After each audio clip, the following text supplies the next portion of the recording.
सबसे पहले मानव आके ही अरावली क्षेत्र में बसा था, इसके बाद ही उसका विस्तार हुआ है पूरे राजस्थान में।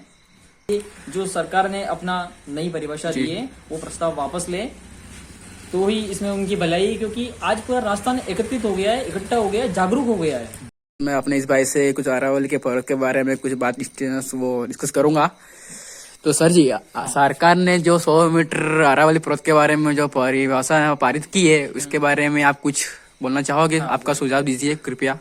तो मैं कहना चाहता हूँ कि जो अरावली पर्वत श्रृंखला है वो राजस्थान के 800 किलोमीटर में विस्तारित है, जिसमें से करीबन 12,000 पहाड़ियां है, 12,000 है, जिसमें से सिर्फ 1,500 पहाड़ियां ऐसी है जो 100 मीटर के दायरे में आ रही है। मतलब सरकार ने अभी पारित करा है कि जो 100 मीटर से नीचे है वो अरावली का क्षेत्र नहीं गिना जाएगा, सिर्फ 100 मीटर के ऊपर वाली अरावली का क्षेत्र में।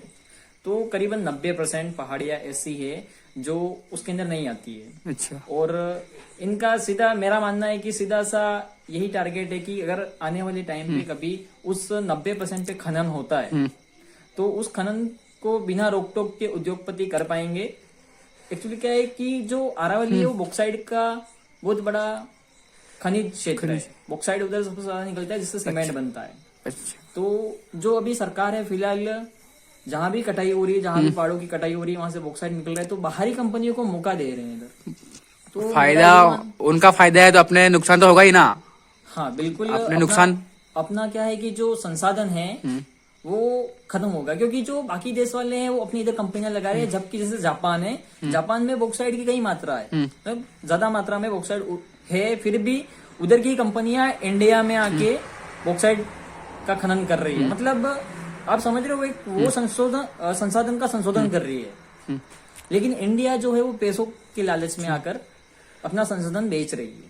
यही तो इसीलिए जो अभी आवाजें उठ रही है तो अरावली के कटने से अपने राजस्थान में क्या प्रभाव पड़ेंगे, जिससे नुकसान हो सकता है? क्या नुकसान होगा राजस्थान में? सबसे बड़ा नुकसान तो यही कि जैव विविधता का खनन होगा। जो अरावली ही है ना, वो भले 100 मीटर की पहाड़ियां है, 100 मीटर के ऊपर की पहाड़ियां है, वो सारी पहाड़ियां कुल मिला के रेगिस्तान को रोक रही है। आप भी मानते हो ना, रेगिस्तान को रोक रही है। मानते हैं जरूर। और दूसरा जो है जैव विविधता के, जो अपने उत्तर पश्चिम भारत है उसकी जैव विविधता का जो रीढ़ की हड्डी कहलाते हैं, मतलब सबसे ज्यादा जो वन्य जीव है ना वो अरावली क्षेत्र में बसे हुए हैं। अगर अरावली क्षेत्र उजड़ जाता है तो कई सारे वन्य जीव अपने घर से बेदखल हो जाएंगे और वो सड़कों पे आ जाएंगे। आने वाले टाइम में फिर लोग बोलेंगे कि हमारे घरों में पैंथर वगैरह घुस रहे हैं। हाँ, और जो अरावली क्षेत्र है, राजस्थान की बहुत सारी नदियां है, प्रमुख नदियां सारी अरावली से ही निकल रही है। अगर अरावली कट जाता है तो फिर वो सारी नदियां सूख जाएगी, तो राजस्थान में पानी की सप्लाई जो है, पानी वो उसकी मात्रा बहुत कम हो जाएगी और मरुस्थलीकरण होकर सीधी बात है कि उपजाऊ जमीन भी बंजर हो जाएगी। और जो अपनी आजीविका है, इधर के लोग कृषि और पशुपालन पे डिपेंड है, तो कृषि बिल्कुल खत्म ही हो जाएगी अगर बंजर हो जाती है भूमि। तो इसीलिए मैं तो यही चाहता हूँ कि जल्दी से जल्दी जो सरकार ने अपना नई परिभाषा दी है वो प्रस्ताव वापस ले तो ही इसमें उनकी भलाई है, क्योंकि आज पूरा राजस्थान एकत्रित हो गया है, इकट्ठा हो गया है, जागरूक हो गया है।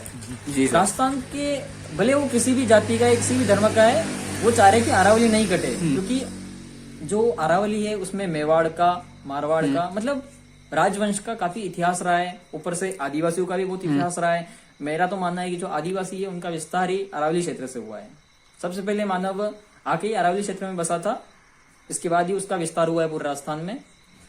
धन्यवाद। ठीक है।